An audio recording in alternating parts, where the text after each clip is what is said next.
Paru mengatakan segala sesuatu asap atau uap yang masuk ke dalam paru itu sebenarnya akan merugikan tubuh. Baik itu berupa polusi, bakaran sampah, bakaran sate, ya.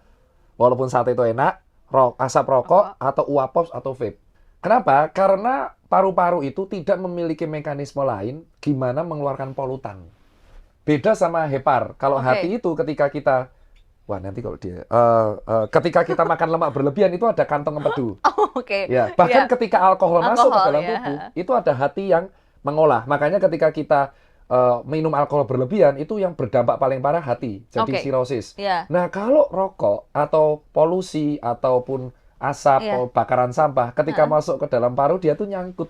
Nah, kalau asap dia nyangkutnya di dalam, maka ketika dia nanti di X-ray, paru-paru akan tampak isinya udara berlebihan. Karena dia bisa masuk nggak bisa keluar.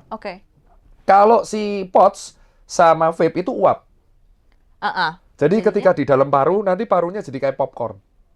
Namanya tampilannya adalah teman-teman bisa Google atau dari teman-teman podcast ini bisa nyari namanya popcorn lung. Itu dicek gambarnya kayak gitu. Oh, itu karena POTS. Dan kenapa kok ketahuannya baru sekarang? Karena POTS dan vape itu dia kan tidak selama rokok ya. Dia baru ketahuan 10 tahun terakhir. Dan penelitiannya itu namanya metodenya cohort. Jadi dilihat perokok-perokok dibandingkan dengan POTS, dengan vape itu efeknya apa. Memang betul, POTS itu jauh lebih ringan daripada rokok. Dalam kandungan apanya nih, Dok? Nikotin dan tarnya, betul. Makanya tujuannya orang diciptakannya POTS dan vape itu tujuannya sebenarnya buat terapi kayak close dose.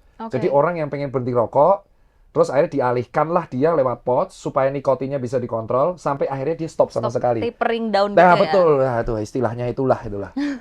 Istilah susah itu ya. Ya tapering down lah istilahnya. Jadi kalau orang bilang kayak kalau orang ke terapi rehabilitasi kecanduan obat dia dikasih substitusinya sampai akhirnya withdrawal syndrome-nya hilang. Nah, tapi yang terjadi di kenyataan malah orang rokok sama ngepots. Iya, jadi dua-duanya ya. Anda ketawa, Anda jelas. Tuh kameramennya. Jadi dia tuh bawa 3 orang. Dulu 2, rokok sama vape.